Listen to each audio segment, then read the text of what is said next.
3일 동안 다 지나갔죠. 시작이 바이라고 이제 오늘 끝나게 됐습니다. 양은 많은데 시간은 적으니까 빨리 진행하도록 하겠습니다.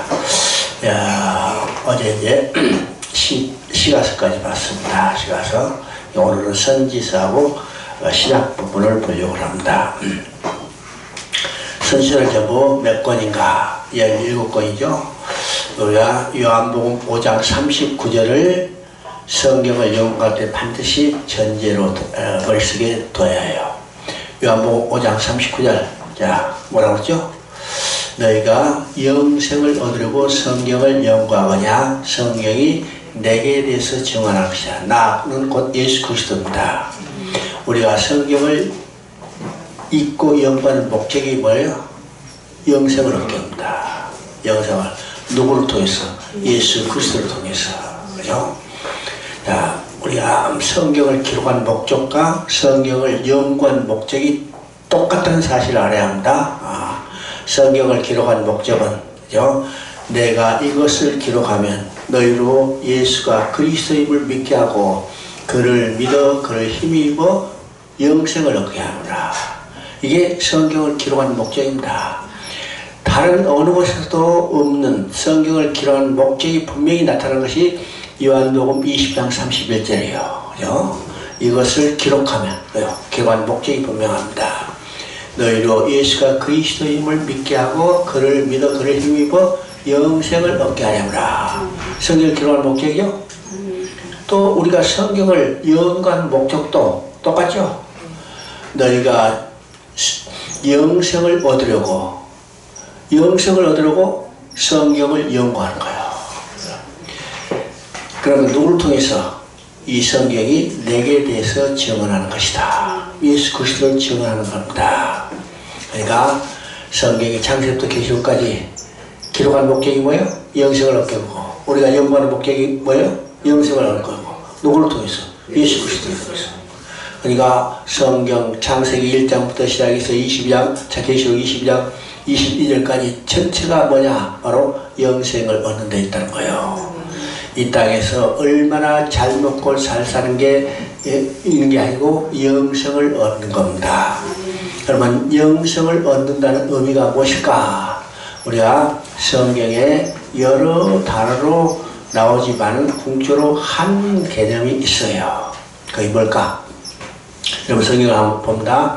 마태복음 19장 17절부터 한번 찾아봅니다. 마태복음 19장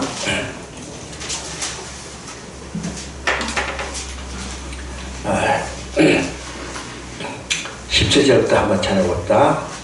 16절부터 어떤 사람이 주께 와서 이르되 선생님이여 내가 무슨 선한 일을 하여야 영생을 얻을까 그랬죠? 17절에 예수께서 이르시되 어찌하여 선한 일을 내게 묻느냐? 선한 일은 오직 한 분이시니 내가 생명에 들어가려면 계명을 지키라. 무엇을 하여야 영생을 얻을까? 계명을 지켜야 생명을 얻는다. 18절에 이르되 어느 계명이 오니까? 예수께서 이르시되 살인하지 말라, 간음하지 말라, 도둑질하지 말라, 거짓 증언하지 말라, 내 부모를 공경하라, 내 이웃을 사랑하라, 자신과 같이 사랑하라 하실 것이니라.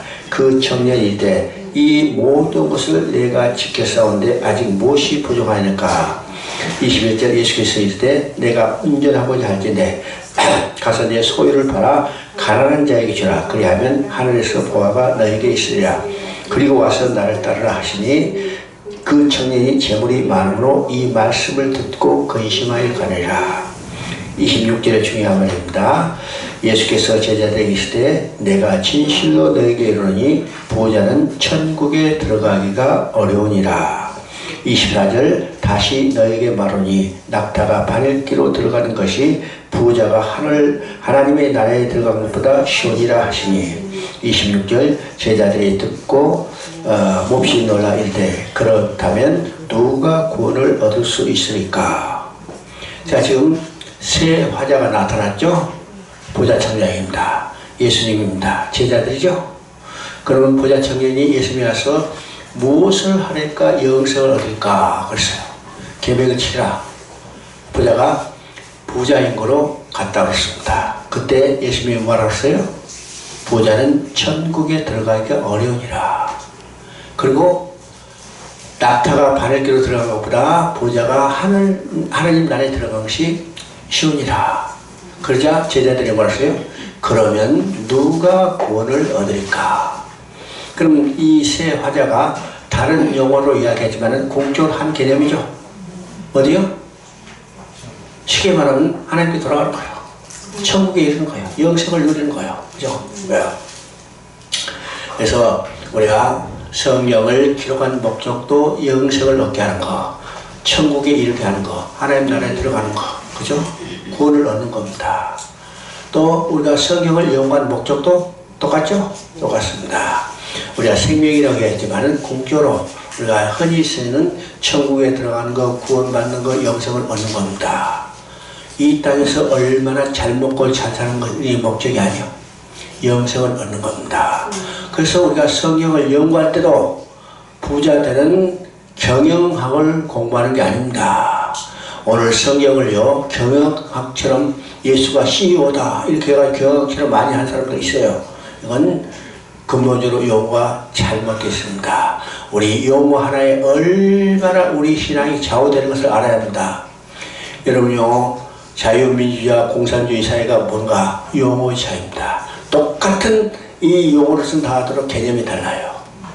개념이 다르다는 사실을 알아야죠. 그래서 우리가 정확한 개념을 가지고 신앙생활을 해야 합니다. 자, 이제 선지서는 이제 17권인데, 선지서도 목적이 뭐예요? 선지서. 성경이죠?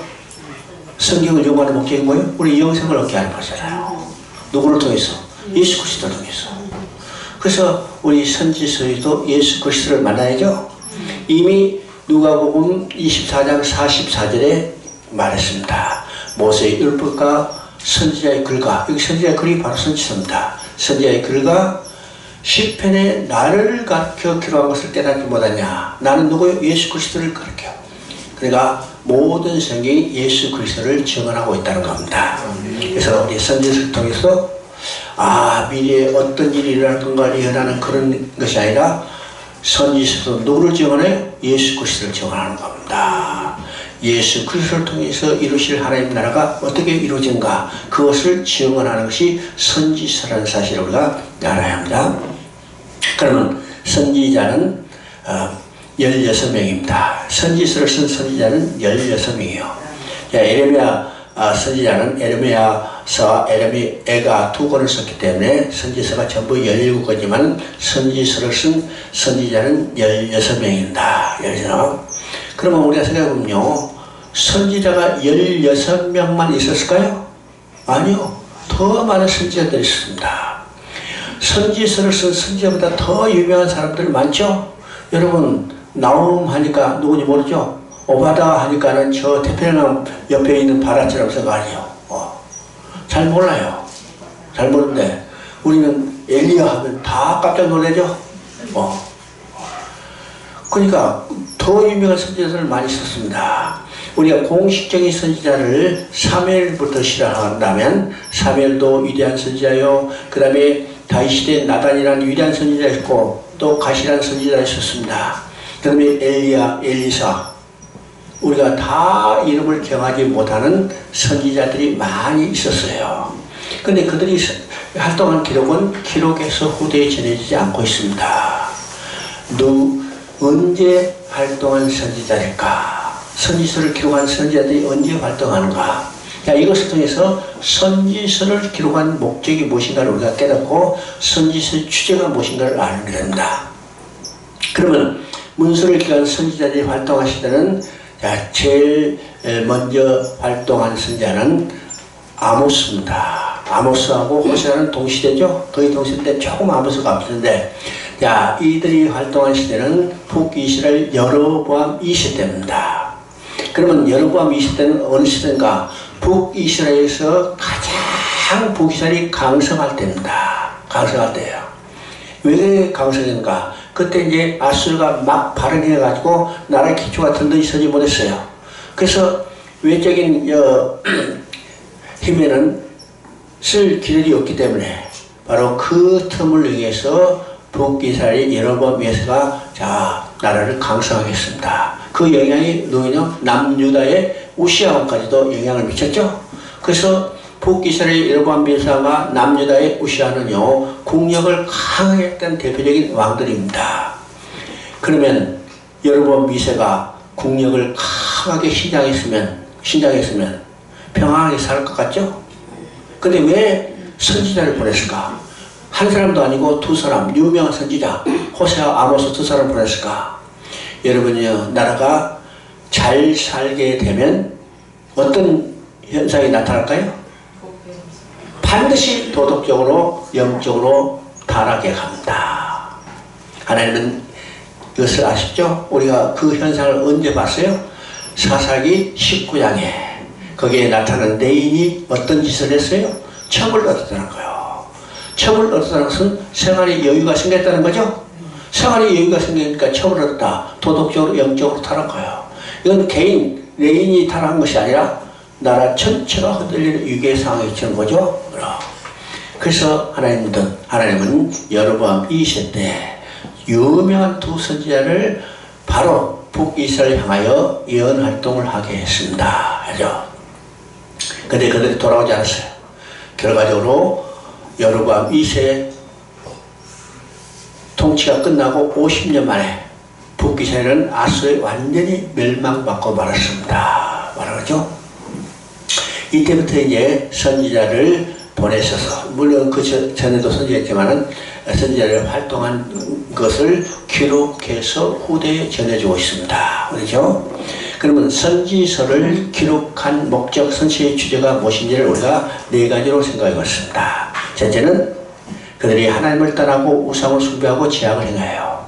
자, 선지자를 보내서 그들이 죄를 청망하는 겁니다. 죄 지지 마라, 우상 숭배하지 마라, 그죠? 이 죄를 청망하는 거예요. 두 번째는 회개하고 돌아오게 하는 거야. 돌아와라. 죄를 버리고 회개하고 돌아오라. 그래, 회개를 촉구하는 거죠. 세 번째는 심판을 경고하는 겁니다. 돌아오지 않으면 심판을 받는다. 심판을 받게 하죠. 그러면 죄를 청망하고 회개를 촉구하고 심판을 경고했지만 그들은 돌아오지 않았어요. 결국 멸망하고 말았죠. 만약 선지서를 기록하는 목적, 선지의 주제가 여기서 끝난다면 기록해서 후대에 전해질 필요가 없어요. 왜요? 이미 멸망하고 말았죠.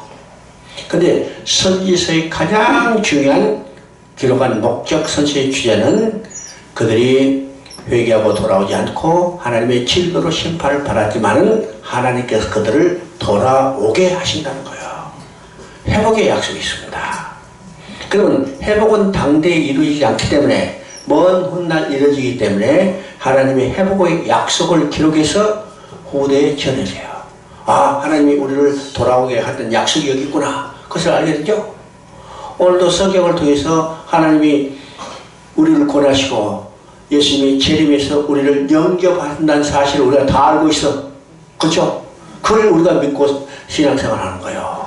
그러니까 선지서를 기록하는 목적은 마지막 회복의 약속이 있다는 사실입니다. 그렇죠? 그러면 선지서의 주제가 죄를 청하고 회개를 축구하고 심판을 경고하고 회복을 약속했기 때문에 이 회복은 약속에 당대에 이르지 않는다죠. 그래서 선지자들의 예언의 이중성, 복합성을 우리가 머릿속에 기억해야 합니다. 이 예언의 이중성, 복합성은 지금 선지자들이 앞산을 보고 예언을 하죠. 그 앞산에 가려져 있는 뒷산이 있다는 겁니다. 그러면 앞산은 뭘까요? 지금 바벨론 포로로 끌려서 돌아오는 것이 1차적인 앞산의 선지자예요. 근데 그것에 가려져 있는 뒷산은 뭘까? 예수님의 초림으로 일어날 사건과 더 하나는 예수님의 재림으로 일어날 사건이 다 이 선지서의 예언 속에 포함되어 있다는 거예요.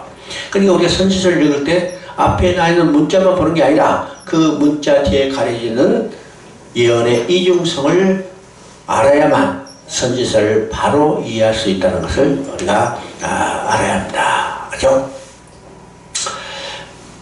선지서 이제 17권 중에 제일 앞에 기록된 책이 이사야서입니다. 우리가 선지서를 구분할 때 지금까지 대선지서와 소선지서로 구분했습니다.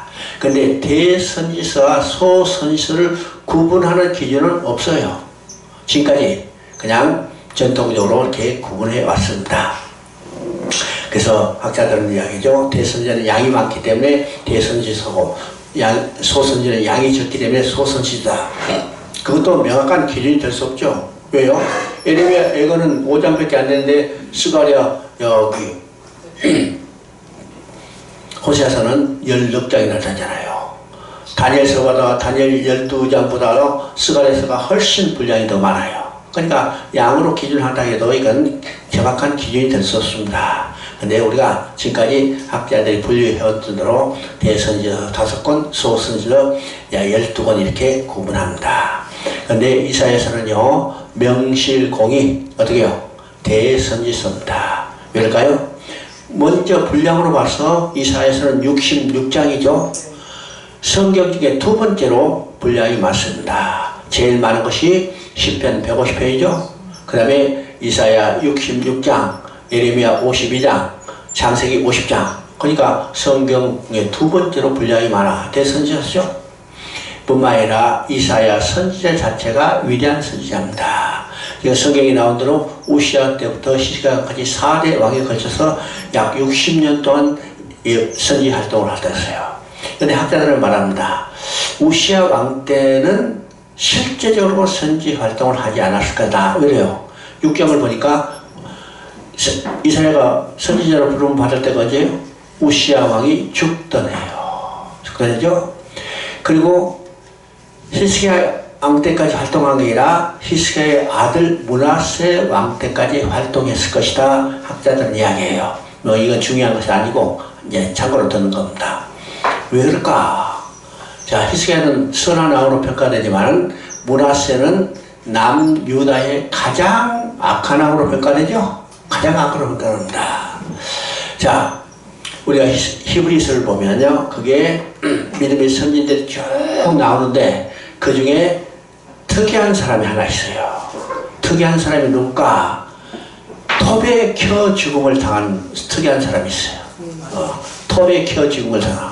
선지자도 돌에 맞아 죽거나 칼에 맞아 죽은 사람도 있는데, 아니 톱에 켜 죽을 사람이 누굴까? 학자들이 연구해보니까 이건 이사야다. 이사야다. 이사야가 그 므낫세의 악행을 보고 가만히 있을 수가 없죠. 막 내질렀으니까 므낫세가 어떻게 해요? 고약한 놈 잡아서 칼로 죽이기는 아깝다. 톱으로 켜라. 이렇게 했어요. 그래서 이사야가 므낫세 때 톱으로 켜 죽음을 당한 순교자다. 이렇게 이야기를 합니다. 그건 하나의 참고로 듣고 우리가 성경에 나온 대로 그죠?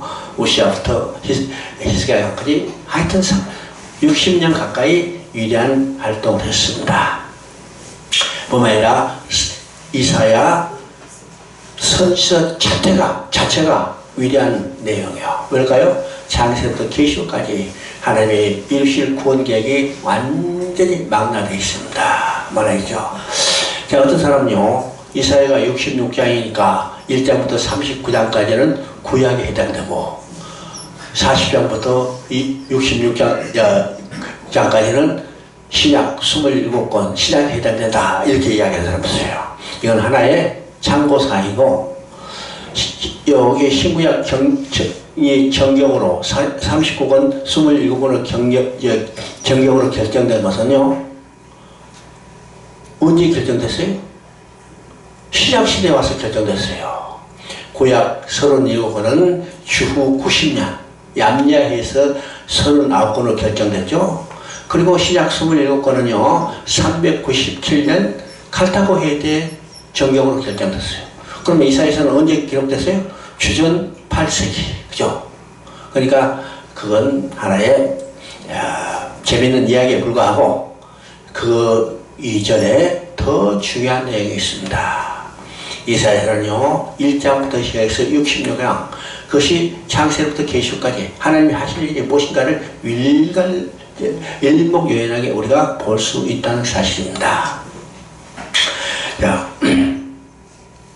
1장 1장 2절부터 4절까지 한번 읽어봅니다. 내가 자식을 양육하였거늘 그들이 나를 거역하였도다. 소는 임자를 알고 나귀는 그 주인의 구의를 알건만은 이스라엘은 알지 못하고 나의 백성은 깨닫지도 못하는도다. 슬프라 범죄한 나라요 허물진 백성이요 행하게 종자요 행위가 부정한 자식이로다. 그들이 여호와를 버리며 이스라엘의 거룩하신 이를 만홀히 여겨 멀리하고 물러가도다. 우리가 성경을 보면요 하나의 사이클이 있어요. 하나의 사이클이 있어요. 이 사이클은 어떤 것일까? 계속 반복되는 사이클입니다. 그러면 이 사이클의 첫 번째는 하나님께서 우리를 위하여 무슨 일을 해주셨는가? 그죠? 이것이 이 사이클의 첫 번째입니다. 두 번째는 하나님이 해주신 일에 대해서 인간이 반응이 어떤 것인가? 인간이 어떤 반응을 했는가? 세 번째는 그럼에도 불구하고 하나님이 어떤 일을 해주신가? 이것이 성경에 반복되는 사이클입니다. 이 사이클이 가장 명확하게 나타나 있는 것이 어디냐? 창세기요. 창세기 1장 2장은요 하나님이 우리를 위하여 무슨 일을 해주세요? 우주 만물을 창조하시고 하나님이 우리와 함께 살기 위해서 우리를 하나님의 형상대로 지시고 곧 인격적인 교제의 대상으로 주시고 하나님이 지으신 우주 만물 가운데 두시고 함께 살며 기쁨의 즐감의 영광을 드러내기를 원했죠? 이것이 하나님이 해주신 일입니다. 그것에 대해서 인간이 어떤 반응을 하는가? 하나님의 언약을 어기고 범죄하고 범죄가 확산되고 결국은 어디에요? 하나님을 배반하고 인간 스스로의 나라를 건설했던 것이 창세기 3장부터 11장이죠. 세 번째는 그럼에도 불구하고 하나님이 어떤 일을 해주신가? 인간이 인간 스스로를 위한 나라를 건설하는 바벨을 흩어버리시고 이제는 하나님께서 아브라함을 부르셔서 아브라함을 통해서 하나님이 나라를 건설하겠다는 거예요. 그래서 아브라함의 약속을 싣고 그 약속을 성취해 가는 과정이 성경의 구원의 역사입니다. 그죠? 이 사이클이 성경에서 계속 반복되죠. 어디서 나타나요? 우리가 사사기를 보면 이 구조가 계속 반복되죠. 어떤 겁니다. 이것이 이사야에서도 명확히 드러나 있습니다. 그죠? 내가 자식을 양육하였거늘 이 하나님이 해주신 일이죠. 인간이 반응이 어떤 것이요? 거역하고 배반하는 거예요. 그러면 하나님이 거역하고 배반하는 그들을 버려두실까요? 그럼에도 불구하고 하나님은 그들을 돌아오게 해서 하나님이 함께 사는 일을 이루어 가시는 거예요. 그죠? 그러면 내가 자식을 양육해서 그들이 나를 거역했다. 거역한 이 자식들을 버려둔 게 아니라 돌아오게 하는 거예요. 여러분 자식이 못된 일을 해도 버려둬요? 안 버려지죠. 두들겨 패서라도 돌아오게 하는 거예요. 이게 부모의 마음이죠. 남의 자식이면요 못된 일을 해도 쳐다보지도 않아.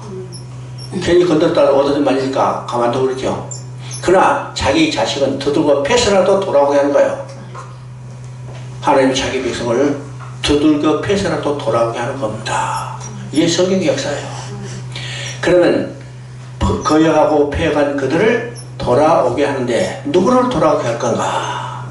이것이 1장 9절입니다. 만군의 여호와께서 우리를 위하여 생존자를 조금 남겨두지 않았다면 우리가 소돔과 고모라 같이 있으라. 여기서 남은 자죠? 생존자를 조금 남겨두지 않았다면 그러면 하나님이 거역한 그들을 돌아오는데 누구를 돌아오게 할까? 생존자, 남은 생존자를 돌아오게 하는 거야. 자, 이 생존자 사실이요 이사야서는 굉장히 중요한 의미를 부여하고 있습니다. 10장 20절 22절 봅니다. 그날에 이스라엘의 남은 자와 야곱 족속에 피하는 자들이 다시는 자기들을 친자를 의지하지 아니하고 이스라엘의 거룩하시니 여호와를 진실하게 의지하니 남은 자 곧 야곱의 남은 자가 능하신 하나님께로 돌아올 것이라. 이스라엘이여 내 백성이 바다의 모래 같을지라도 남은 자만 돌아오리라. 넘치는 공의로 바벨이 작정되었습니다. 여기에 남은 자, 남겨주셨다는 소명입니다. 우리가 선지서 전체에 남은 자의 사상이 굉장히 강하게 나타난 것을 여러분이 볼 수 있어야 합니다. 특히 이사야에서 나오죠. 이사야는 세 가지 핵심적인 여기 중심이 있어요. 첫째는 전능하신 하나님, 두 번째는 남은 자입니다. 세 번째는 메시아 사상이요. 이 세 가지 중요한 핵심이 있어요. 그러면 이것을 연결하면 어떤가? 전능하신 하나님께서 메시아를 통해서 남은 자를 돌아오게 하시겠다는 겁니다. 전능하신 하나님께서 메시아를 통해서 남은 자를 돌아오게 하시겠다. 이게 하나님의 공격이죠. 이게 이사야의 핵심 사상입니다. 남은 자를 돌아오겠다. 그래서 남은 자를 돌아오게 하시는데 남은 자가 어떤 형편의 사람들이요? 남은 자가 어떤 형편의 사람이요? 남은 자도 다 죄인이요. 그렇죠? 남은 자도 다 죄인. 그러면 이 죄인의 죄를 해결하죠. 죄를 해결해야만 돌아오게 하는 겁니다. 그래서 1장 18절을 봅니다.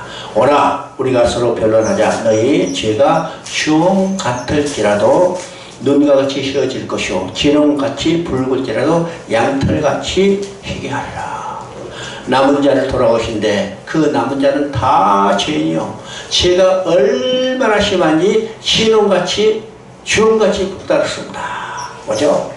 붉은색도 여러 가지가 있어요. 그죠? 붉은스름한 색도 있고 그래요. 그래 진홍같이 주홍같이 하는 것은 새파랗게 라는 말입니다. 그래요. 그럼 이 새파란 죄를 어떻게 해요? 눈같이 양털같이 희야만 하나님께 돌아오게 할 수 있죠. 그러면 이사야에서 핵심은 이 진홍같이 주홍같이 붉은 죄를 누구를 통해서 희게 할 것인가, 어떤 방법으로 희게 할 것인가, 이게 핵심입니다. 그렇죠? 자, 이사야 아주 간단한 책이죠. 내 자식을 양육할 것을 하나님이 해주신 일이요. 인간의 반응 그들 거였어요. 그간 그들을 버리지 않으시고 돌아오게 해요. 누구를? 남은 자를 돌아가는데 남은 자가 어떤 형편이요? 다 죄인이요. 죄를 씻어야만 돌아오게 하죠. 돌아오냐. 그러면 누구를 통해서 희게 할 것인가, 어떤 방법으로 희게 할 것인가, 이게 이사야에서 본론입니다. 그러면 누구를 통해서 할 건가? 이것이 이제 7장 14절입니다. 처녀가 잉태의 아들을 낳을 것이요 그의 이름을 임마누엘이라. 이것은 예수님을 통해서 성취됐죠? 마태복음 1장 23절에 처녀가 잉태하여 아들을 낳으니 그 이름을 임마누엘이라. 임마누엘을 번역하면 하나님이 함께 계신다. 예수님이 태어나서 이 예언은 성취됐어요. 야, 그리고 9장 6절 7절에 얘기합니다. 이는 한 아기가 우리에게 낳고 한 아들을 우리에게 주신 바 되었는데 전능하신 하나님과 평강의 왕이라. 예수님이 누구신가를 지금 이야기합니다. 그럼 여기서 중요한 핵심 내용이 있습니다. 여러분 이 중요한 내용이 얼마나 중요한 걸 알아야 합니다. 한 아기가 우리에게 낳고 이건 육신을 입고 오신 것을 이야기합니다. 또 한 아들을 우리에게 주신 바 됐으니 누가 그 아들을 우리에게 주셨어요? 하나님이 그 아들을 우리에게 주셔봤죠. 그러면 예수님은 누구요? 육신을 입고 오신 하나님의 아들이라는 겁니다. 그렇죠? 육신을 입고 오신 하나님의 아들. 그러면 왜 예수님이 육신을 입고 이 땅에 오셔야 하는가? 그렇죠? 왜 예수님이 육신을 입고 오셔야 하는가? 예수님이 육신을 입고 오실 것에서는 언제부터 계시됐을까요? 그렇죠? 예수님이 육신을 입고 오실 것에는 언제부터 계셨을까? 창세기 3장 15절이요. 거기서 여자의 후손이라고 했어요. 여자예요. 그럼 보세요. 예수님은 족보로 말하면 남자의 후손이 돼야죠. 그렇죠? 아브라함과 다윗의 자손 예수 그리스도. 그러면 아브라함도 남자, 다윗도 남자, 남자의 후손이잖아요. 근데 창세기 3장 15절에는 남자의 후손이 아니라 여자의 후손이라고 했어요. 왜 여기서 여자의 후손을 했을까요? 예수님이 여자로 육신을 입고 오실 것을 이미 여기서 계시합니다. 왜요? 육신을 입고 온 이 땅에 온 사람은 다 여자들이 낳았죠? 요즘에 아버지 낳은 사람 있어요? 정처시에는요, 아버지 날 낳으시고 어머니 날 그리시고 그러죠. 그런 의미가 아니고 여기는 육신을 입고 오시는 다 여자가 낳은 거예요. 그러니까 예수님은요, 여자의 후손의 이 말 속에 이미 예수님은 육신을 입고 오실 것에 대해서 계시하고 있는 겁니다. 그러면 왜 예수님이 육신을 입고 이 땅에 오실까요? 왜 예수님이 육신을 입고 이 땅에 오실까? 인간의 죄는 인간만이 대속받을 수 있어요. 그래서 인간이 죄를 대속하기 위해서 육신을 입고 인간의 대표가 되셔 인간의 죄를 대속하는 겁니다. 짐승이 인간의 죄를 대속할 수 있어요? 천사가 인간의 죄를 대속할 수 있어요? 없어요. 인간만이 인간이 지은 죄를 대속할 수 있습니다. 그래서 우리의 죄를 대속하기 위해서 예수님은 육신을 입고 이 땅에 오신 겁니다. 그죠? 그런데 그분이 누구예요? 한 아들을 우리에게 주신 바 됐고, 곧 하나님이 그 아들을 우리에게 주셨죠? 그러면 예수님은 누구예요? 하나님의 아들입니다. 하나님의 아들, 곧 하나님이요. 왜 하나님이 육신을 입고 이 땅에 오실까요? 우리의 죄를 사해 주시기 위해서 오셨습니다. 우리의 죄는 누구만 사할 수 있어요? 하나님만 사할 수 있습니다. 그래서 예수님이 하나님이 육신을 입고 이 땅에 오신 분이 누구냐? 예수님이요. 그래서 우리가 복음서를 보면요, 중풍병자를 고쳐줄 때 여러분요, 중풍병자 내 병이 나느냐 이렇게 선포하지 않았어요. 내 죄가 사함을 받았느냐 선포했죠. 그때 유대인들이 그걸 보고 깜짝 놀래요. 제가 누구에게 죄의 사함을 선포하는가? 예수님이 붙잡혀서 십자가에서 사형당한 이 제목이 뭐예요? 제목이 뭐예요? 신성모독죄입니다. 스스로 하나님의 아들이라고. 그래서 하나님의 아들이라고 했다는 사람을 증인을 매수해가지고 증언시키죠? 하나님의 아들, 하나님의 아들인가요? 그러니까 예수님은요, 우리의 죄를 대속하기 위해서 육신을 입고 오셨고, 하나님이 육신을 입고 오셔서 우리의 죄를 사해 주신 겁니다.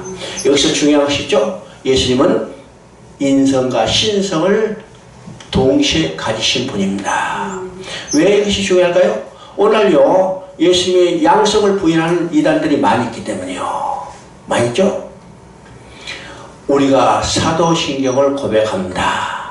이 사도신경 내용은요, 예수님이 육신을 입고 오신 하나님의 아들, 그죠?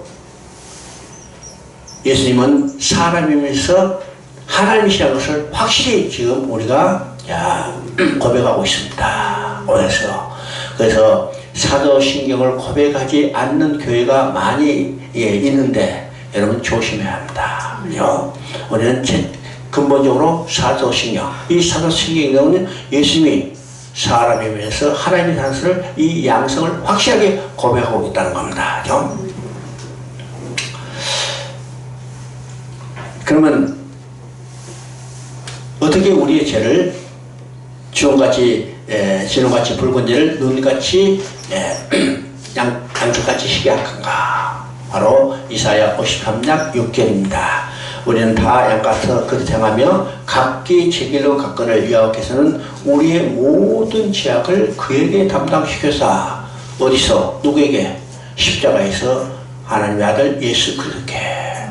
그래서 예수님은요, 어린 양이 돼서 우리의 죄를 씻어주기 위해서 십자가에 피흘려 죽었어요.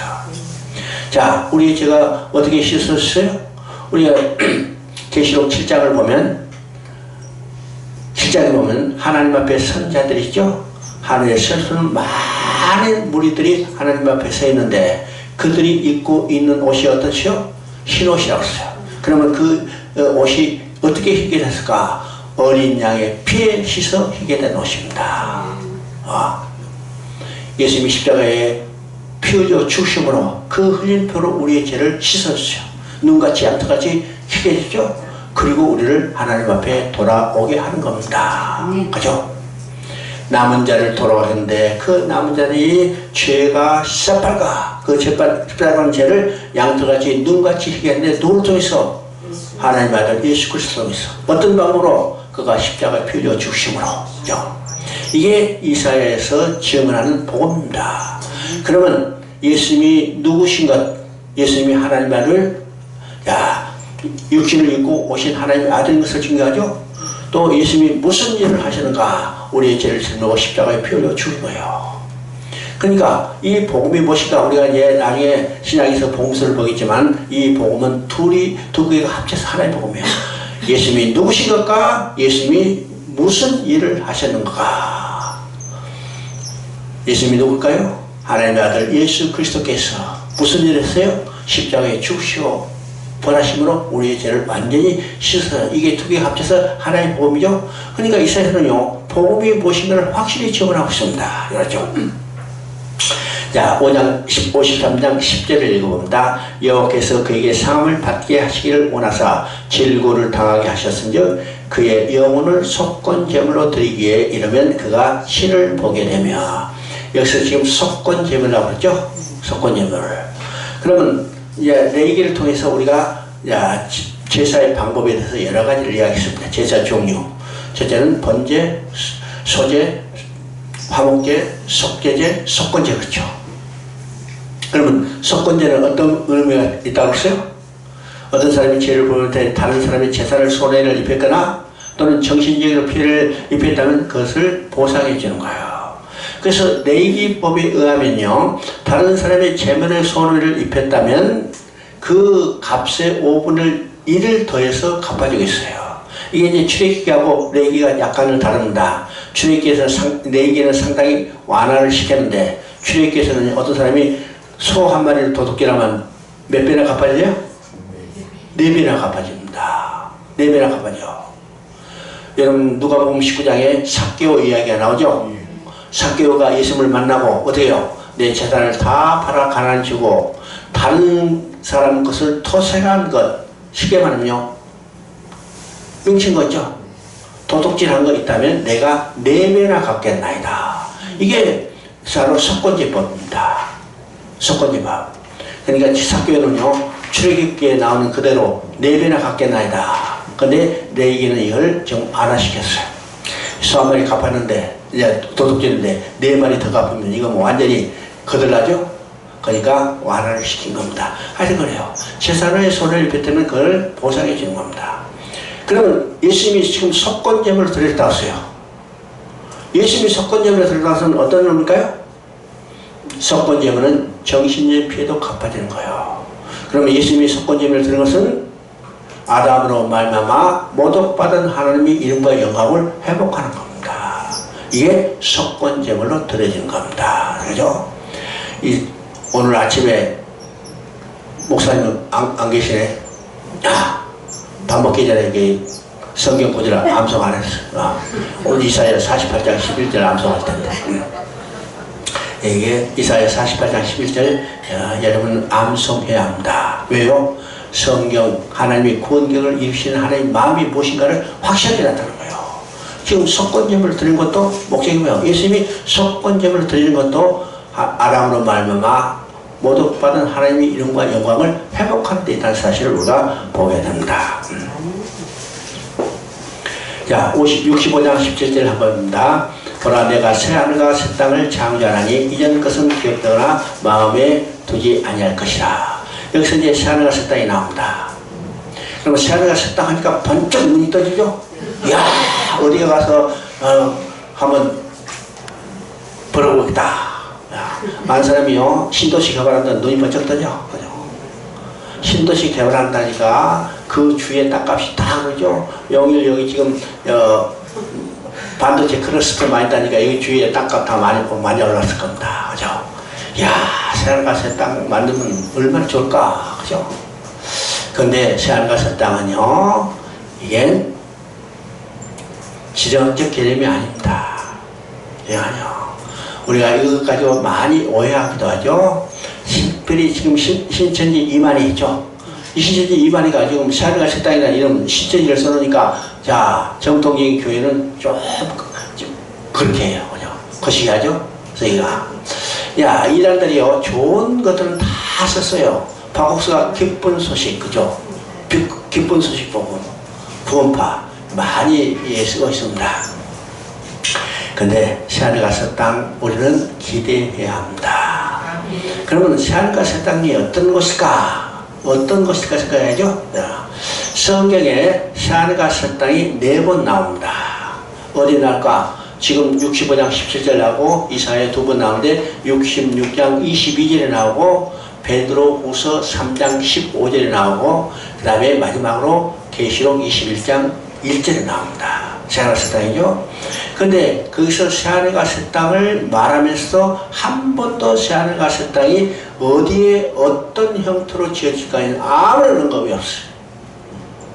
자, 베드로후서 3장 13절 한 겁니다. 우리는 그 약속대로 의가 있는 곳에 새하늘가스 땅을 바라보는더라. 여기서 새하늘가스 땅을 바라본다는 말만 있죠? 새하늘가스 땅이 어디서 어떻게 만들어진다는 아무도 없습니다. 자, 또 내가 보니 새하늘가스 땅을 보니 계시록 21장 1절에 처음 하늘과 처음 땅이 없어졌고 바다도 다시 있지 않더라. 여기서 새하늘가스 땅에 대한 아무런 언급도 없어요. 그러면 새하늘가스 땅은 어떤 개념일까? 이건 완전한 관계 회복입니다. 완전한 관계 회복. 예를 들면 지금 어린아이가 부모를 잃어버리고 온갖 슬픔과 두려움과 고통이 있어요. 그죠? 근데 어떤 사람이 와가지고 야, 네 엄마 저기 있다. 그러면 얘가 깜짝 놀라죠? 그러니까 어린아이가 물어봅니다. 엄마 어디서 살아요? 서울서 사면 내가 엄마 따라가고 저랄도 깡천에 살면 안 따라가게 합니다. 그래요? 엄마가 사는 집이 몇 평짜리예요? 20평짜리면 내가 안 따라가고 100평짜리면 따라갈래요. 그래요? 아무런 조건이었습니다. 돌아가서 엄마 품에 안겨서 엄마 함께 있는 자체가 뭐예요? 새하늘가스 땅입니다. 이건 완전한 관계예요. 관계입니다. 하나님께서요 천지를 창조했을 때 목적이 뭘까요? 인간을 그의 아내로 만들어 함께 살게 하셨죠. 그러면 잃어버린 아내를 찾았다면 어때요? 함께 살 집이 필요한 거예요. 이것을 새하늘가스 땅이라고 합니다. 이거는 완전한 관계 회복이 있다는 사실을 알죠. 우리가 신앙생활하는 것도 하나님과 완전한 관계 회복이죠. 완전한 관계 회복입니다. 우리가 보이는 무엇을 누리게 하는 목적이 아니라 하나님과 함께 완전한 관계 회복을 해서 그 함께 살면서 기쁨의 즐거움의 그의 영광을 누리는 것, 이것이 우리의 신앙의 공적인 목표예요. 이것을 다른 말로 말하면 새하늘가스 땅 속에서 함께 사는 겁니다. 그죠? 그래서 이사야서는 어떤 거요? 범죄한 그들을 돌아오게 해서 누구를 통해서? 예수 그리스도를 통해서 새하늘과 하나님과 완전한 관계 속에서 회복된 관계 속에서 함께 사는 거예요. 이게 성경 전체를 통해서 이루실 하나님의 일이죠. 이럽니다. 그 다음에 이제 예레미야를 봅니다. 예레미야는요 우리가 비운의 선지자, 눈물의 선지자, 영시의 선지자 이렇게 이야기합니다. 왜 눈물의 선지자일까? 예레미야가 언제 부름을 받았냐 하면 유다 말기에 요시야 왕 때 부름을 받았어요. 요시야 왕은요 마지막 종교개혁을 일으킨 선한 왕으로 평가되는데 이 요시야 왕이 요시야 왕도 헷갈하겠죠? 그러니까 지금 아수르가 멸망할 무렵에 애굽이 자기다 패권을 잡겠다 해서 남쪽에서 또 북쪽으로 진격이 올라가는 겁니다. 가만두면 될 텐데 요시야가 야 내가 애굽을 막겠다 하고 전투에 나갔다가 무기또에서 전사하고 말았어요. 무기또는 우리가 계시록에 나오는 아마겟돈의 그 상징적인 것입니다. 그래서 무기또에서 전사하고 말았죠. 자, 요시야가 전사가 나니까 유다는 급격히 혼란 상태에 빠졌습니다. 그래서 지도자를 빌어서 백성들이 헤매는 거예요. 오늘 한국의 혼란 상과 마찬가지입니다. 여기에 기웃거리고 저기 그거 예레미야 말대로요 비둘기같이 그죠? 비둘기는 보려고 이쪽 갔다 저쪽 갔다 그래요. 비둘기같이 야 어느 쪽을 따라갈까 이게 헤매는 겁니다. 그때 하나님은 예레미야를 통해서 그 백성이 회개하고 돌아오도록 촉구하는 겁니다. 근데 예레미야가 아무리 외쳐도 예레미야의 들려주는 하나님의 말씀을 그 백성이 들어요? 안 들었어요. 여러분요 예레미야가 거짓말하고 있다 해서 예레미야를 뺨을 치기도 하고 예레미야를 죽이기 위해서 시대들 구렁이에 처박기도 했죠. 심지어 그때 왕이었던 여호와김은 예레미야가 바룩 선지자를 통해서 보낸 하나님의 메시지를 그냥 칼로 찢어서 화롯불에 집어넣으려고 합니다. 자, 예레미야는 그럼에도 불구하고 죽을 이기를 당하면서도 눈물로 그들이 회개하고 돌아오기를 촉구할 거예요. 그렇죠? 근데 예레미야 말씀을 듣지 않고 그들은 결국은 예레미야가 예언한 대로 멸망하고 말았죠. 자, 유다가 멸망하고 성이 회파되고 성전이 불타고 자기 백성이 포로로 끌려가는 모습을 선지자가 직접 눈으로 목도한 겁니다. 그 백성이 끌려가는 모습을 보고 눈물을 흘리지 않을 수 없는 영지죠. 이게 그래서 예레미야를 눈물의 선지자라고 합니다. 눈물의 예레미야도 자 40년 동안 오랫동안 활동했던 선지자 중에 한 사람입니다. 예레미야의 핵심은 자 1장 10절을 한번 읽어봅니다. 너를 여러 나라와 여러 왕국에 세워 내가 그것들을 뽑고 파괴하며 파멸하고 넘어뜨리며 건설하며 심게 하느니라. 이게 선지자의 사역의 양면성이 있습니다. 뽑고 파괴하며 파멸하며 넘어뜨리며 그죠? 이건 죄를 책망하고 회개를 촉구하고 심판을 경고한 내용이라면 반대로 건설하며 심게 하느니라. 이건 회복의 약속이 있습니다. 여보세요?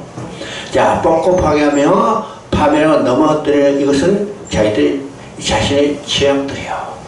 근데 건설하며 쉽게 아니라 이것은 하나님의 주권적 역사죠. 그러면 예레미야가 진정으로 뽑고 파괴하며 파멸에 넘어뜨려야 할 일들이 어떤 것일까? 두 가지입니다. 첫째는 잘못된 성전의 환상입니다. 두 번째는 잘못된 다윗 언약이 된 믿음이요. 왜 잘못된 성전의 환상을 뽑아야 할까요? 왜 다윗의 언약에 잘못된 믿음을 뽑아야 할까요? 여러분요, 예레미야 성전인 하나님이 계시고 하나님이 계신 한 자기들은 결코 멸망받지 않을 것을 생각하고 선지를 통해서 들려준 하나님의 말씀을 듣지 않았어요. 듣지 않죠? 근데 그들이 하나님을 버리고 우상을 숭배하고 죄악을 행하면 하나님은 성전에 계실 수 없어요. 하나님이 떠나셨죠? 하나님이 떠난 성전은 아무런 의미도 가치도 없습니다. 그래서 예레미야가 선포합니다. 이 성전을 하나님의 전이라 하나님이시라 하나님의 전이라는 거짓말을 듣지 말라는 거예요. 왜요? 이미 그 성전에 하나님 계시지 않고 하나님의 영광을 떠났기 때문에요. 근데 하나님의 영광이 떠난 그 성전을 가지고 그들이 그 성전만 있으면 우리는 멸망하지 않을 것이다. 이 말을 듣고 생각하고 선지자를 통해서 들려는 하나님의 말씀을 듣지 않는다는 거예요. 그래서 이 잘못된 선지자의 환상을 뽑아버려요. 뭐죠? 두 번째, 잘못된 다윗 언약에 대한 믿음이요. 다윗 언약, 내 아들로 그 나라를 세우고 그 나라가 영원히 견고하리라. 이렇게 하는 거야.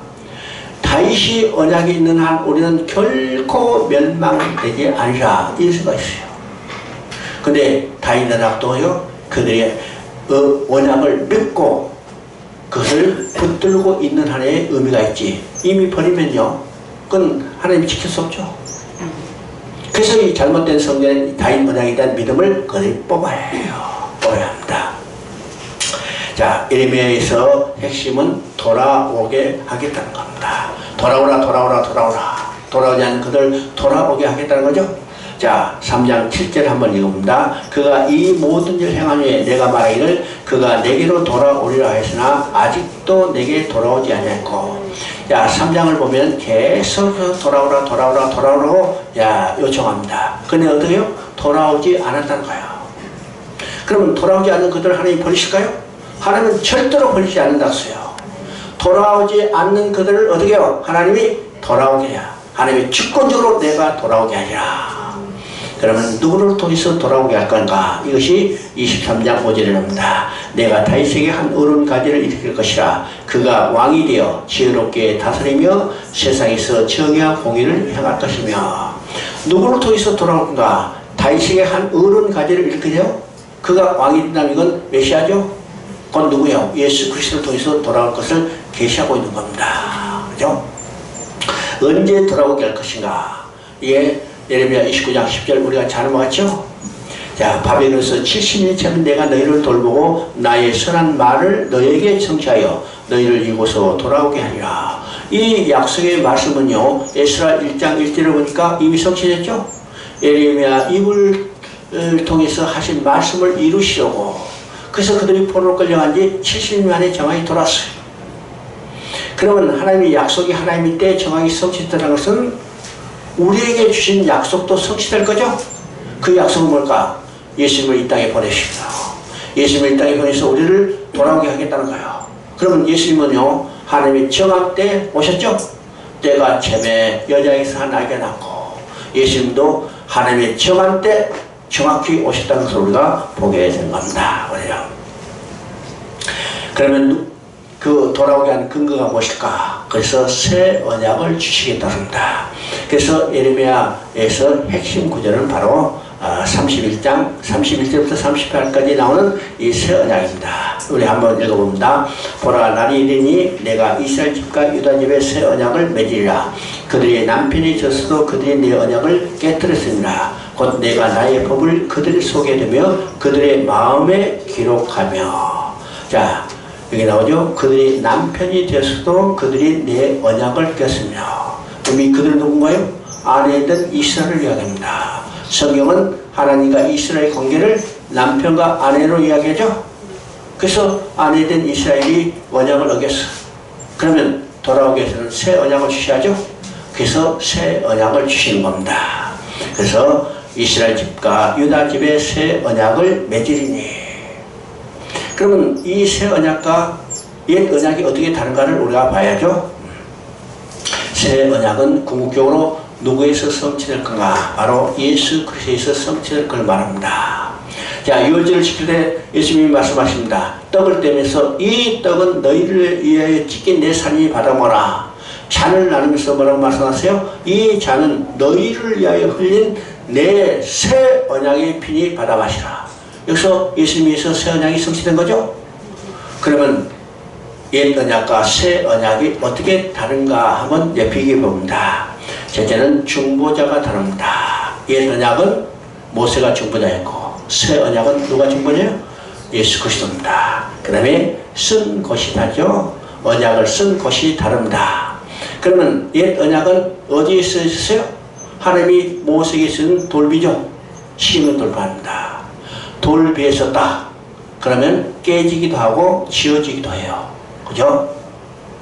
돌비에 쓰면 오래 가지만은 그래도 언젠가는 다 지어집니다. 아시죠?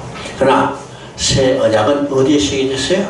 우리 마음에 새겨졌습니다. 마음에 새겨졌죠? 이건 지어지지도 않아요. 지어지지도 않아. 그 다음에 효과는 옛 언약은 정죄입니다. 옛 언약은 율법이라면 율법은 다 지킬 수 없죠? 율법을 다 지킬 수 없으면 죄인이요, 죄의 삭은 사망이요. 이 정죄입니다. 그러나 새 언약은 용서요. 다시 기억지 아니라 용서입니다. 그 다음에 이 언약을 맺은 피가 종류가 달라요. 그러면 신에서 언약은 뭘로 맺었어요? 짐승의 피입니다. 자, 출애굽기 24장을 보면 그게 짐승의 피라는 것을 보게 되죠. 자, 출애굽기 20장부터 율법을 주시고 율법에 대한 세 책을 21장, 22장, 23장 쫙 이제 다음에 모세가 이것을 종합해서 다 읽어줬어요. 읽었더니 백성이 말했어요. 우리가 이것을 다 준행하겠나이다 하죠. 그러자 모세가 번제를 든 짐승의 피를 우슬초에 찍어서 백성들에 뿌리고 언약사에 뿌리고 이것이 너희가 하나님 사이에 맺은 새 언약의 피라고 써요. 언약의 피라고 씁니다. 그러니까 옛 언약도 지금 여기 피로 맺어졌죠? 우리가 율법은 피로 맺지 않는 것 같은 거 아니면 율법도 신해서 보면 피로 맺었어요. 피로 맺었죠? 근데 예수님은, 아니 새 언약은 예수님의 피로 맺은 겁니다. 그죠? 이 잔은 너희를 위하여 흘린 새 언약의 피니 받아 마시라. 예수님의 피로 맺어졌어요. 자, 그래서 그 옛 언약은요 짐승의 피로 맺었기 때문에 이건 지켜질 수가 없죠. 그림자로만 보여주는 겁니다. 짐승의 피가 인간의 죄를 속할 수 없어. 오직 누구만이? 예수 그리스도의 피만이. 그죠? 성경을 한번 봅니다. 33장, 예레미야 33장.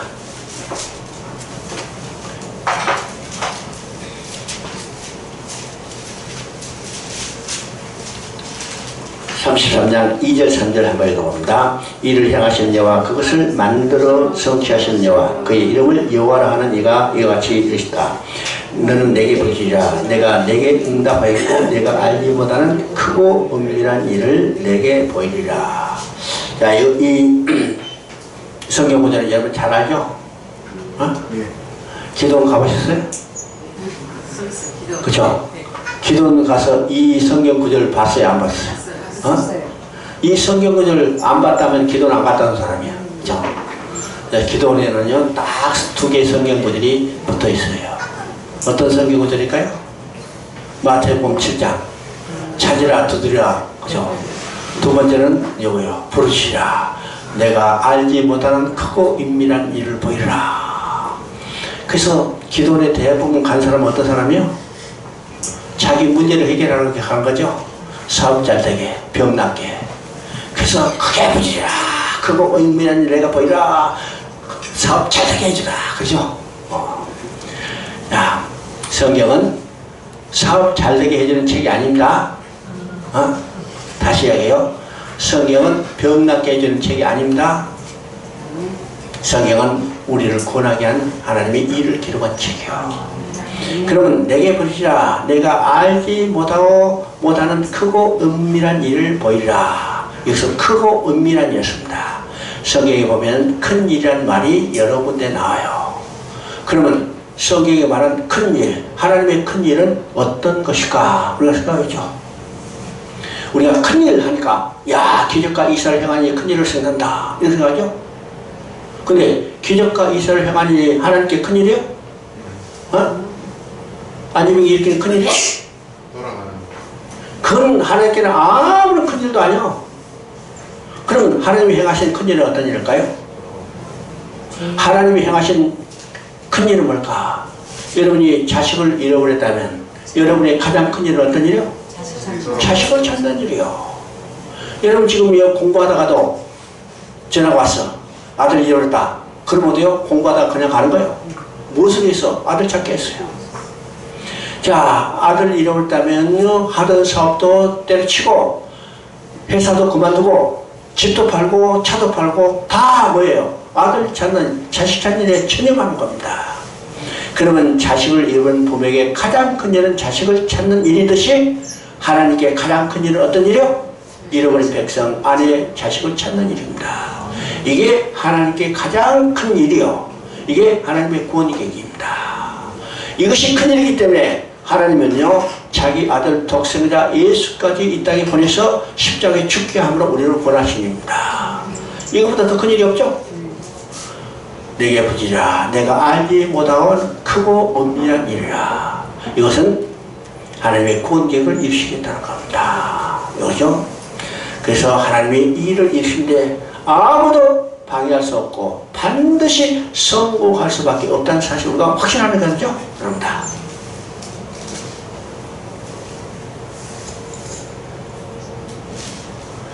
그 다음 이제 에스겔서를 봅니다. 자, 우리가 선지자들이 활동한 시대를 세 시대로 구분할 수 있습니다. 첫째는 포로 이전의 시대. 이 포로 이전의 시대는 이스라엘부터 스바네까지 자 11명의 선지자입니다. 그 다음에 포로기의 선지자, 그러니까 포로로 끌려가서 포로 중에 부름받아 활동한 선지자가 있습니다. 그 다음에 세 번째는 포로 후기의 선지자예요. 포로에서 돌아와서 하나님의 부름을 받아서 활동한 선지자가 있습니다. 이게 포로의 후기의 선지자예요. 그럼 지금까지는요, 이사야부터 에레미야, 이거는 포로 전기의 선지죠. 포로 이전의 선지자입니다. 포로 이전의 선지자들은 그 중심 주제가 죄를 청하고 회개를 청하고 회복을 약속하는 내용이라면 포로기의 선지자는 그 주제가 조금 다른 사실을 우리가 알아야 합니다. 그죠? 그러면 포로기의 선지자는 에스겔과 다니엘 두 사람인데 에스겔은 1차 포로로 끌려갔던 대표적인 사람이고 여기 다니엘은 에스겔은 2차 포로로 끌려갈 때 대표적인 사람입니다. 그러면 이 사람들이 포로로 끌려가서 포로 중에 부름받아서 활동했다면 어떤 뜻이 있는가, 어떤 의미가 있는가를 생각해보죠. 하나님의 나라가, 하나님의 백성이, 나라가 멸망하고 포로로 끌려갔다. 누구의 이름이 못 받았어요? 누구 이름이 뭐든가 하나님의 이름이, 하나님의 영광이 훼손된 거예요. 그러면 자기 백성으로 말미암아 모독받은 하나님의 이름과 영광을 누가 어떻게 회복할 것인가. 이것이 포로기에 부름받아 활동한 선지자들의 핵심 주제라는 사실을 알아야 합니다. 그러면 하나님의 공격을 이루시는 하나님 마음 뭐라고 써요? 또 나오죠? 이사야 48장 11절. 이걸 알아요. 하나님의 자신의 영광과 이름이 달려있다는 사실입니다. 그러면 자기 백성으로 말미암아 모독받은 하나님의 이름과 영광을 어떻게 회복할 것인가. 이것을 보여주는 책이 바로 에스겔과 다니엘입니다. 그러니까 우리가 에스겔과 다니엘을 해석할 때 지금까지요, 포로 암흑기에 부름받아서 활동하니까 미래에 어떤 사건이 어떻게 일어날까, 이 묵시적 관점에 해석한다 해서 미래에 어떤 일이 일어날 것을 예언하는 그 책도로 많이 해석하죠. 특별히 다니엘은요, 요한계시록과 결합해가지고 이상한 해석들이 많이 나옵니다. 이상한 말은요, 성경은 아니요 비밀 코드를 해석하는 책이 아닙니다. 성경은 하나님의 공격이죠. 여러분이 아버지가 자식을 찾는데 어려워요, 쉬워요? 그 일이 간단한 거요. 헤매면서 찾는 겁니다. 성경도 바로 그런 쉬운 관점에서 우리가 이해해야 해요. 알죠? 그런데 많은 해석들이 너무나 아주 난해하게, 오히려 어렵게 해석하는 거죠. 해석합니다. 그러면 우리가 먼저 에스겔과 다니엘은 어떤가요? 포로로 끌려가서 포로 중에 부름받은 활동한 사람이다. 자기 백성의 포로로 끌려가며 하나님 자신의 이름과 영광이 모독받았어. 그것을 누구를 통해서 회복할 것을 보여주는 것이 에스겔과 다니엘이라는 사실을 염두에 둬야 합니다. 그런데 에스겔은 성전을 통해서 이야기하고 다니엘은 하나님 나라를 통해서 이야기합니다. 왜일까? 두 사람이 신분이 다르기 때문입니다. 에스겔은 신분이 누구예요? 제사장입니다. 제사장은 어디서 일해요? 성전에서 일해요. 그렇기 때문에 에스겔은 성전을 통해서 이야기하고 다니엘은 왕족 출신입니다. 그럼 왕족은요? 통치 개념이 있죠? 그래서 다니엘은 하나님 나라를 통해서 이야기를 하고 있습니다. 그러니까 신분에 따라서 전개되는 내용이 다를 뿐이지만 핵심은 같다는 의미를 우리가 이해해야 합니다. 그래서 에스겔은 두 번의 성전의 환상을 보여주는데 첫 번째 성전의 환상이 어디에 나오는가? 8장부터 11장까지입니다. 그럼 8장을 한번 읽어봅니다. 8장 10절 11절 한번 봅니다. 내가 들어가 보니 각각 공중과 가정한 짐승과 이스라엘 족속의 모든 우상을 그 사방벽에 그렸고 이스라엘 족속의 장로 중 70명이 그 앞에 섰으며 14절 거기 여인들이 앉아 단무스를 위하여 애곡하더라. 16절 성전문과 제단 사이에서 약 25명이 성전을 등지고 태양을 향하여 예배하더라. 자, 어느 날요 하나님께서 에스겔을 들고 예루살렘에 가서 성전 안에 데리고 와서 성전을 보여주세요.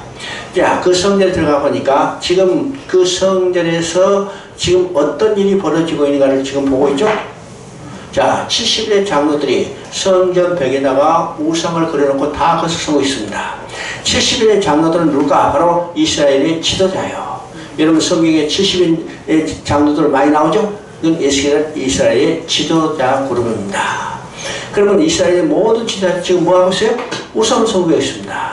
뿐만 아니라 여인들이 단무스 우상을 섬기고 있죠. 이 단무스는 여러 우상 중에 하나인데 특별히 이 단무스는 다산을 가져다 주는 신이에요. 다산을 기다리는 신은 이 우상입니다. 그 다음에 더 중요한 것이죠. 25명, 이 25명은요 제사장 그룹에 해당합니다. 이 제사장들이 성전에서 성전을 등지고 동쪽 태양을 향해서 우상을 숭배하고 있어. 당시의 대표적인 우상은 태양신입니다. 우상을 숭배하겠죠? 그러면 저 이스라엘 전체가 누구를 섬기고 있어요? 우상을 섬기고 있는 겁니다. 우상을 섬기고 있다면 하나님은 거기 계실 수 없죠? 성전은 어떤 곳이요? 하나님이 계시고 하나님이 영광이 있는 곳인데 그 다 우상을 숭배하기 때문에 하나님은 거기 계실 수 없어서 하나님은 떠나시는 겁니다. 떠나신 거죠? 그래서 우리가 8장부터 9장부터 보면 하나님께서 성전에서 떠나셔요. 그래서 그룹 사이에 자정하시는 하나님의 영광이 떠나서 동쪽 문을 향하고 동쪽 산으로 향하고 저 동쪽 갈대아로 떠나시는 것을 보게 됩니다. 보게 되죠? 근데 우리 8장 11절 한번 11장 16절 한번 읽어봅니다. 에스겔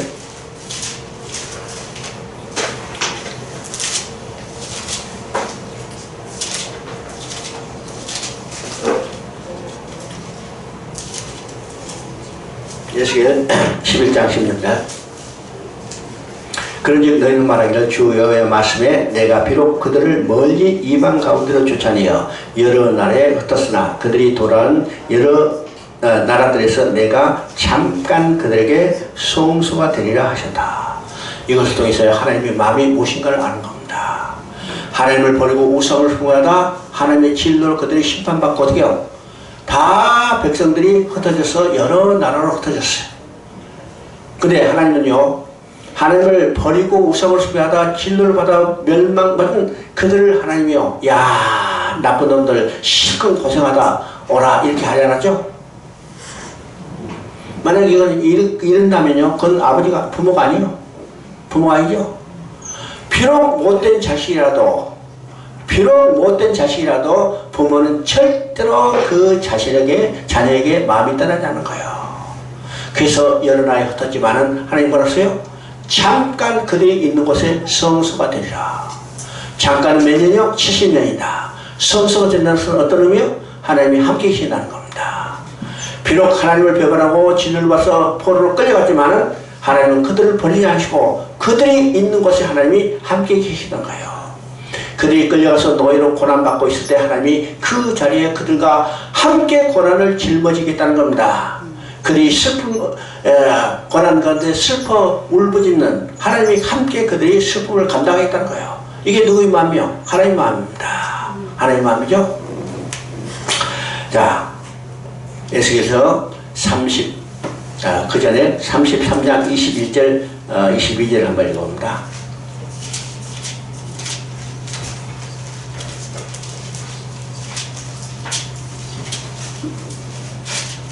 33장 21절 22절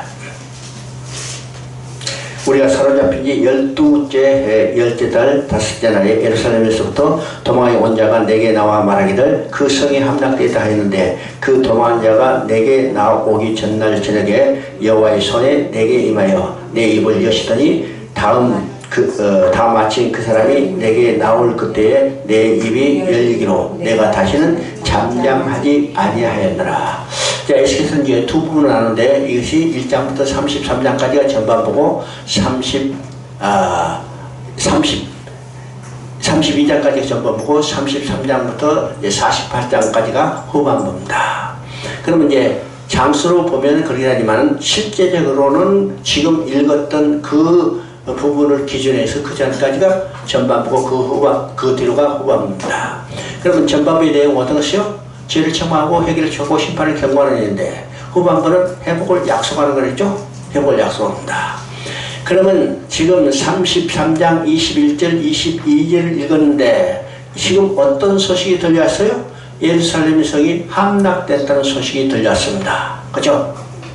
그럼 12회째라는 것은요, 에스겔은 598년에 포로로 끌려갔기 때문에 11년이 지나면 지금 몇 년이요? 586년 예루살렘이 완전히 함락되고 멸망된 해죠? 그때 예루살렘이 어떤 사람이 하고 에스겔이 전해요. 예루살렘이 완전히 함락되고 멸망했습니다. 자, 이 소식이 기쁜 소식일까요? 아니면 슬픈 소식일까요? 그죠? 이 소식이 기쁜 소식일까요? 슬픈 소식일까요? 몰라? 아니, 함락되었으니까 슬프죠. 그걸 물어보는 거야 지금. 대답하면 돼. 슬픈 소식일까요? 기쁜 소식일까요? 어? 야, 의도를 질문하는 의도를 타진하라고 지금 오래 걸리는구만. 이게 육적으로는 슬픈 소식이에요. 여러분, 나라가 멸망하고 자기들이 이 성전이 파괴됐다, 불탔다는 것은 육신적으로 슬픈 소식이죠. 야, 우리나라 망했다 기뻐서 날뛰는 사람 있어요? 다 슬퍼하는 겁니다. 통곡하는 거죠. 육적으로는 슬픈 소식입니다. 근데 영적으로는 기쁜 소식이죠. 왜일까요? 지금 성전이 있는 동안에는 아까 얘기했죠? 그들이 하나님의 말씀을 듣지 않아요. 왜요? 성전이 있는 한 그들은 결코 멸망하지 않을 것이다. 이것 때문에 포로로 끌려왔지만 하나님의 말씀을 듣지 않은 거예요. 근데 이제는 그들이 기대하는 바 성전이 완전히 불타버렸죠? 그들이 기대할 것은 아무도 없어요. 이제는 무엇을 들어요? 선제를 통해서 들리는 하나님의 말씀을 들어야 해요. 그래서 하나님의 말씀을 듣기 때문에 이제는 어떤 소식이요? 기쁜 소식입니다. 자, 에스겔은 두 번의 파수꾼의 부름을 받았어요. 3장에 보면 하나님께서 에스겔을 파수꾼으로 부르셨는데 어떻게 했어요? 혀를 입천장에 붙여버렸어요. 벙어리가 되겠죠? 왜 벙어리가 되겠어요? 선지자를 불러서 왜 벙어리가 되겠을까? 선지자가 아무리 외쳐도 듣지 않기 때문에 아예 말하지 말라는 거예요. 벙어리를 말하는 겁니다. 근데 성전이 불탔기 때문에 이제는 선지자를 통해서 들리는 하나님의 말씀을 듣는 거예요. 그래서 지금 뭐라고 하세요? 입을 열기로 잠자지 마라. 하나님의 입을 열어주셔서 이제는 말씀을 전하라는 거예요. 전하는 거예요. 말씀을 듣기 때문에 기쁜 소식입니다. 오늘 우리가 병들어서 슬픈 소식이 아닙니다. 사업이 망하기 때문에 슬픈 소식이 아닙니다. 그때 우리가 하나님의 말씀을 듣는다면 이건 기쁜 소식이요. 그래요? 그보다 더 축복될 게 없죠. 자, 36장 20절부터 26절 읽으면 됩니다. 그들이 이른바 그 여러 나라에서 내 거룩한 이름이 그들로 말미암아 더러워졌나니 그러나 이스라엘 족속이 들어간 그 여러 나라에서 더럽힌 내 거룩한 이름을 내가 아꼈노라. 너희가 들어간 그 여러 나라에서 더럽힌 나의 거룩한 이름을 이함이라. 여러 나라 가운데서 더럽힘을 받은 이름 곧 너희가 그들 중에 더럽힌 나의 큰 이름을 내가 거룩하게 할지니라. 내가 그들의 목전에서 너희를 말미암아 나의 거룩함을 나타내니 여러 나라 사람들이 나를 여호와인 줄 알리라. 나 주 여호와의 말이냐. 내가 너희를 여러 나라 중에서 인도해 내고 여러 나라 중에서 모아들이고 곡국 땅에 들어와서 맑은 물로 너희에게 뿌려서 너희로 정결케 하되 곧 너희 모든 더러운 것에서 모든 우상에서 너희로 정결케 할 것이며 또 새 영을 너희에게 두고 새 마음을 너희에게 주되 너희 육신에서 굳은 마음을 제거하고 부드러운 마음을 줄 것이라. 이것이 에스겔서의 핵심 주제입니다. 자기 백성으로 말미암아 모독받는 하나님의 이름과 영광을 누가 아꼈어요? 하나님 자신이 아끼고 그것을 회복해서 위해서 그들을 돌아오게 하겠다는 겁니다. 그렇죠? 근데 중요한 말이 있습니다. 25절에 보니까 맑은 물로 너에게 뿌려 너희로 정결하게 하되. 자, 여기서 그들이 돌아오게 하는데 하나님께서 포로된 그들을 돌아오게 하는데 지금 뭐라 했어요? 맑은 물로 너희를 뿌려 너희를 정결케 하겠어. 그럼 이 말이 어떤 의미일까요? 맑은 물을 뿌려서 너희를 정결하자. 포로를 끌린 70년.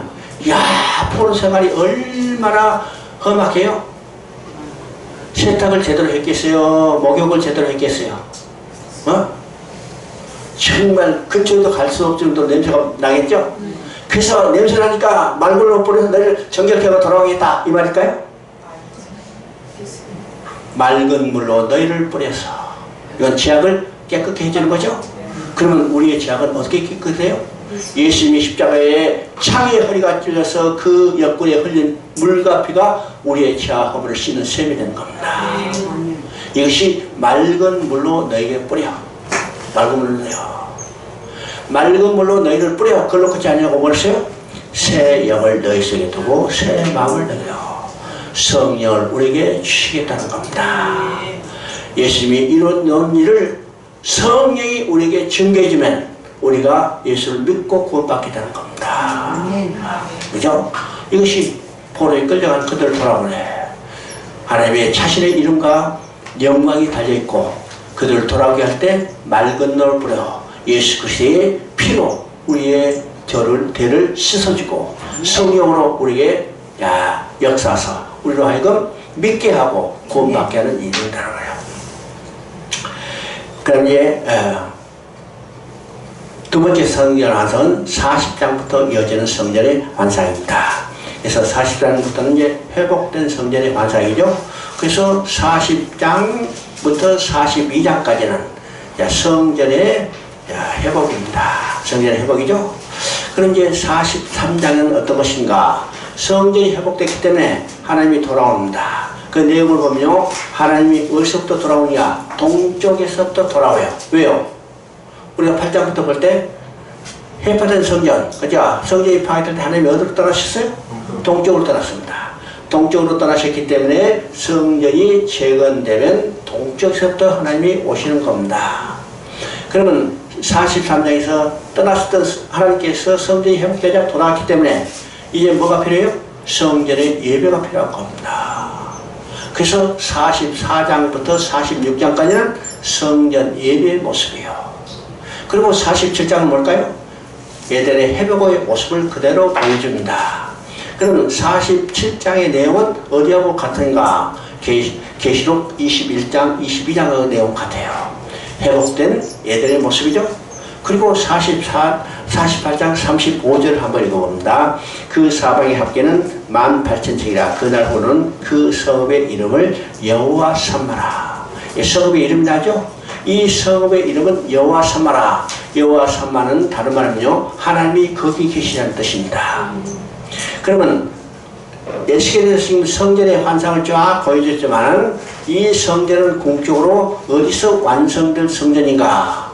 자, 그 뒤로 스룹바벨이 성전을 지어도 이 환상대로 지지 않았어요. 헤롯이 46년 동안 성전을 수축해도 이 모습대로 지지 않았어요. 그럼 에스겔에 보여준 성전의 환상은 그냥 아무런 의미 없이 보여준 게 아니라는 거예요. 에스겔에 보여준 성전의 환상은 어디서 완성되냐면 바로 계시록 21장, 22장에서 완성되는 겁니다. 자, 지금 계시록 21장에서 하나님의 장막이 사람과 함께 있다고 그랬죠? 성막이 완성됐어요. 근데 계시록 21장 22절 보니까 그 성 안에는 성전이 보이지 아니하지. 그럼 성전은 가시형 건물이 아니라 그죠? 그럼 보이지 않는 성전이 없을까요? 성전은 보이지 않으니 주 전능하신 하나님과 어린 양이 성전입니다. 하나님과 백성이 함께 사는 처소 그 자체가 성전이라는 거예요. 그래서 에스겔의 성전의 환상도 마지막에 말했어요. 여호와께서 거기 계시리라. 우리는 하나님께 들어가서 하나님과 영원히 함께 살게 되죠. 바로 그게 성전의 완전한 회복을 의미합니다. 그죠? 그러면 그 성전의 계시록을 보면 성전이 완성이 됐는데 그 성전에는 햇빛도 필요 없고 달빛도 필요 없고, 그죠? 그렇습니다. 그러면 햇빛도 필요 없고 달빛도 필요 없다. 그러면요, 캄캄한 밤이죠? 캄캄한 밤이잖아요. 해도 없고 달도 없으면. 여러분요, 성막의 구조를 봅니다. 성막의 구조.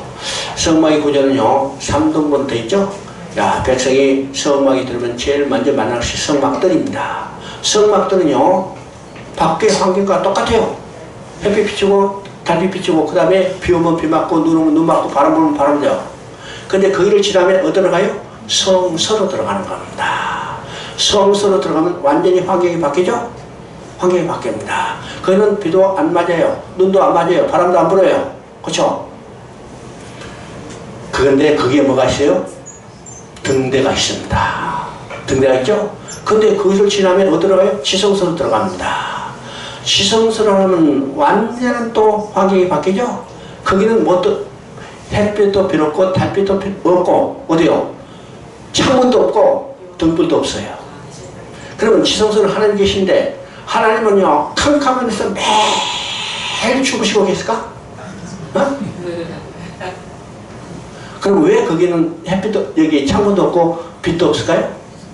하나님의 영광이 피조된 빛보다 훨씬 밝기 때문에 아무런 의미도 없다는 거예요. 지금 요 등이요 지금 이 안에 있으니까 밖이요? 저 밖에 내봐요. 이거 있는지 없는지 몰라. 하나님의 영광이 그만큼 빛나는 거죠. 그러면 우리는 어디서 살까? 어디서 살까? 우리는 성소까지만 들어간 게 아닙니다. 우리는 지성소 안에 들어가서 하나님의 영광을 바라고 즐거운 삶을 누리는 겁니다. 우리의 궁극적인 신앙의 목표가 어딘가를 알아야 해요. 성막들도 아니고 성소도 아니고 지성소입니다. 성막들만 왔다면 야 기쁘다. 여러분 그는 환경에 그대로 노출되어 있는 거예요. 노출되어 있죠? 그런데 야 조금 더 앞으로 가자. 성소로 가자. 거기도 완전하지 못해요. 어디까지 들어가는가? 지성소까지 들어가야 합니다. 지성소야. 지성소 이 문은 누가 열어주셨어요? 누가 열어주셨어요? 예수님이 십자가에 열어주셨어요. 그래서 우리가 예수님의 십자가를 통하지 않고는 아무도 하나님 앞에 나아갈 수 없다는 것을 우리가 보게 되는 겁니다. 왜 그러죠?